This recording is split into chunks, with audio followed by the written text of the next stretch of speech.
अस्सलाम वालेकुम दोस्तों, एपिसोड 5 में हमने अरब तहज़ीब पर मुख्तसर बात की थी कि क़ब्ल अज़ इस्लाम अरब तहज़ीब बहुत सादा थी। जिस तरह की अयाशी मौजूदा अरबों में राइज है, उस ज़माने में अयाशियाँ कहाँ। उस वक्त तो सहराओं में पीने का पानी भी कहीं कहीं मुयस्सर था। ज़िंदगी का दारोमदार तिजारत, जानवरों के गोश्त और खाल, कुछ खेती बाड़ी और बाज़ औक़ात जंग करके माले गनीमत हासिल करने पर होता। आप देख रहे हैं तारीख़ अरब सीरीज़ की छठी किस्त और मैं हूं डॉक्टर मोहम्मद उसामा मिर्ज़ा। मोअज़्ज़िज़ सामईन, अरब तहज़ीब इतनी सादा थी कि सर या दाढ़ी के बाल तक नहीं मुंडवाते थे। इसलिए हर शख्स की दाढ़ी होती और सर पे वो दस्तार बांधा करते थे। लंबी लंबी चादरों की अबाएँ कबाएँ बांधते और बिल्कुल सादगी से ज़िंदगी बसर किया करते, क्योंकि ज़्यादातर लोग कबायली तर्ज के आदी थे। लेकिन जब वो लोग अरब की सरहदों से बाहर बाज़ंतीनी, फ़ारसी और दीगर रियासतों में तिजारत की गर्ज से पहुँचे तो उन्हें इल्म हुआ कि बैरूनी दुनिया की तहज़ीब बहुत मुख्तलिफ है। सोने और चांदी के सिक्कों में तिजारत हो रही थी जिनसे अरब नावाकिफ़ थे।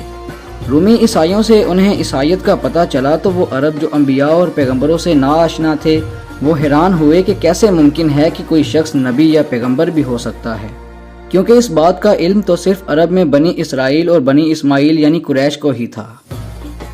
नाज़रीन, जो अरब फारसियों से मिले उन्हें आग की परस्तिश करते देखा तो हैरान हुए कि भला आग भी कोई पूजने की चीज़ है। लेकिन दोस्तों, यहीं से अरबों को नई दुनिया के नए खुदाओं और उनकी पैरवी करने वालों का इल्म हुआ। जो उनसे मुतासिर हुए वो ईसाइयत, मजूसियत और दीगर मज़ाहिब को मानने लगे। जहाँ तक बुत परस्ती की बात है, हम आपको बता चुके हैं कि अरब संग तराश नहीं थे। एक हवाला हमें मिलता है कि अरब का एक ताजर अमर बिन लुहई नामी शख्स तिजारत की गर्ज से रूमी सल्तनत या किसी और सल्तनत में गया, जहां उसने लोग देखे जो मुख्तलिफ मुजस्मों को पूज रहे थे। उसने इन लोगों से वजह पूछी तो उन लोगों ने अपने खुदाओं की करामात बताईं, जिनसे वो मुतासिर हुआ और चंद बुत खरीद कर मक्का में ले आया। वहाँ तौहीद परस्त आले इब्राहीम और दीगर अरब कबाइल ने उसकी सख्त मुखालफत की, लेकिन अमर बिन लुहई लोगों को अपने खुदाओं की तरफ दावत देता रहा। नतीजा ये निकला कि मक्का, ताइफ और यसरब के कुछ कबाइल ने बुतों को खुदा मानना शुरू कर दिया।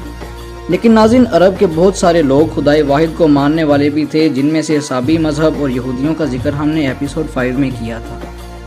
दोस्तों, जहाँ तक बनो कुरैश की बात है, वो दीन इब्राहिमी के पैरोकार थे और अपने कवानीन को आयने इस्माइल का नाम देते थे। गुज़श्ता कमोबेश 3500 सालों से उनके दरमियान कोई नबी या पैगम्बर नहीं भेजा गया था, लेकिन वो उसी दीन की पैरवी करते जो उनकी जद इब्राहीम अलैहिस्सलाम से हज़रत हाजरा और हज़रत इस्माइल अलैहिस्सलाम के ज़रिए उन तक अरब के सहराओं में पहुंचा। वो क़ब्ल अज़ इस्लाम जुमा के दिन खुतबा देते और नमाज पढ़ते।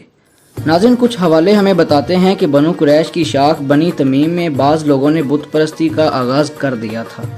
जो अरब बुतों को पूजते वो अपने खुदाओं को इलाहुन यानी माबूद कहते, लेकिन बनु कुरैश के लोग खुसूसन बनी हाशिम अपने खुदा को अल इलाहुन कहते, जिसका मतलब है सबसे बड़ा माबूद, जिसे हम मिलाकर अल्लाह पढ़ते हैं। मज़ीद ये कि वो इस्लाम से सदियों पहले बैतुल्लाह शरीफ का तवाफ़ करते और तलबीह बुलंद करते और कहते लब्बैक अल्लाहुम्मा लब्बैक, यानी हाजिर हैं ए अल्लाह, हम हाजिर हैं। फिर वो कहते लब्बैक ला शरीक लका लब्बैक, यानी हम हाजिर हैं, तेरा कोई शरीक नहीं, हम हाजिर हैं। तो इन कलिमात से वाज़ेह है कि वो खुदाए वाहिद को मानते थे, जिससे किसी को शरीक नहीं ठहराते थे। दोस्तों, जैसा कि आप जान चुके हैं कि इस्लाम से 3500 साल कबल तक अरबों में कोई नबी या पैगम्बर नहीं आया, इसलिए उनके अकायद में तब्दीली भी आई होगी। लेकिन सूरह अल असरा आयत नंबर 15 में अल्लाह ताला ने इरशाद फरमाया है, वमा कुन्ना मुअज़्ज़िबीना हत्ता नबअसा रसूला, और हम किसी पर अजाब नाजिल नहीं करते जब तक पहले उसकी हिदायत के लिए रसूल मबूस ना करें।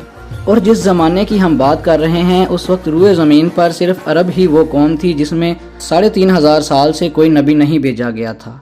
इसी के साथ हम क़ब्ल अज़ इस्लाम अरबों की तारीख़ का इख्तिताम करते हैं। तमाम देखने और सुनने वालों का बहुत शुक्रिया।